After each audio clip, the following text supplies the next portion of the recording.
with a plethora of freshmen and sophomores. Yes, 10 freshmen and sophomores last season in 5 overtime games. We went 2-3, and I just felt like if we had the leadership on the floor at that time, we could have been 5-0. But that's the way our season was for us last year. Just a lot of young kids getting a lot of experience and preparing us for this season. Well, experience is the best teacher, yes. And because of those experiences last year, what do you foresee for this year's team? I think they'll be ready. I mean, you look at our team and you see that we've lost 3 leading scorers, but 11 of my 12 players had their career highs last year. I had 10 different starting lineups last year.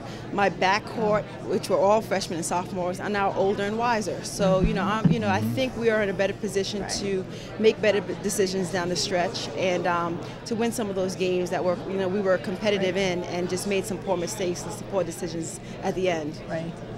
The young ladies you just talked about, the freshmen and sophomore, having grown up, anybody in particular we can look forward to emerge this year? Yes, well, my junior class right now, Jamie Conroy, CAA Cannon, Daynia Ivolino, I mean, that's where my leadership really is this year. And these are kids that started, I think Jamie started 21 out of the 31 games, and CAA started 23 out of the 31 games. So that's valuable experience, and it's quality experience. It's not, kids being thrown out when we have a 20-point lead and they're just getting time that's not really valuable. It's quality time, overtime games, and, even our win against Old Dominion. I mean, they learned a lot last season. So, my junior class is really the leadership class, and to have that leadership in the backcourt again, like I said, will definitely be the difference. But I mean, my sophomore class, we had Rachel Pacoda and Freya Tolbert and Deanna Kirchhoff, who all had average over 10 minutes per game. Right. These are freshmen last year who earned quality experience again, and are going to step up and fill the gaps of the missing leading scorers that we have. And the parity of this league is tremendous. Oh, yes. 7 teams made postseason play last year. With that being said, with all the players coming back, Yes. what is the outlook that they have and the chemistry that they've displayed thus far? Right. Well, those are the keys that we try to hone in on every single day with them. The team chemistry needs to be there. Right. The work ethic needs to be there. Right. The leadership needs to be there. All the intangibles that really determine the success of a program, I think we've been building upon for the last 3 years while I've been the head coach. So to have all that finally fall into place, I think it'll definitely help us to be competitive in the conference and to continue to surprise programs in our league. Right. We said a few coaches ago that the preseason polls, whether it be the one here today or in a magazine, they're nice, but they don't really mean anything, quite frankly. Right. But somebody is going to be picked last in the league, and in this case, Northeastern is picked last. How are those young ladies you talked about who made the improvements going to react when they hear that Northeastern is picked last? Motivation. It's going to be a source of motivation throughout the season. And I think that's probably the best news I've heard all day, believe it or not. Because, the last 3 out of the 4 years, we've always exceeded our preseason expectations. So it really doesn't mean much. But the fact that, I know my program better than anyone else. The people out there that are voting, all they see is 3 leading scorers left.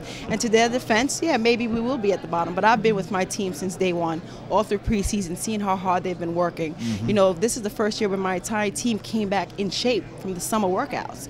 That says a lot, That's right. And I finally have kids in my program who are willing to run through the wall for me. And we talk about that a lot as coaches, having players that will do anything for you. This is the first year where every member on my roster has been a kid that I recruited, spend time in their homes with their parents, expressing my vision and my, where I want to take this program, and to have them finally be in a position to step up and really take ownership of where we're going to be, I think is huge. And with the young team this year, who do you see as being that leader for you, that player that's going to run through the wall? I know you said all of them, but is there a player in particular that stands out for you in that respect? There isn't any player in particular, and I think that's a good thing, because I think, again, having any given night, anyone having the opportunity to step up, I think is huge. It'll make us, our opponents won't be able to scout us. They won't know who to stop, and I think that puts us in a good position. And we really don't have, I've given all my kids an opportunity to be leaders this year. We don't have team captains. They all have a different role, and that just gives them the responsibility to take control of their season. Right. How do you see the rest of the league? Madison's picked 1, Old Dominion's 2, I guess, followed by Delaware. Can anybody else sneak in there, you think? I think anything could happen on any given night in our conference. We're just so competitive, and to have 7 teams make it to postseason play, and you know, night in and night out compete with one another, to have that opportunity at the end of the season just shows how strong we are as a conference, and anything could happen. Right, and it's going to be a neutral site for the tournament this year, and anything can happen there. Definitely. And I'll get some Boston fans down to the Showplace Arena. I can do that. As far as that tournament goes, you know, certainly you being the farthest north, I guess, of anybody. Right. You say your fans. I mean, is it that big an advantage?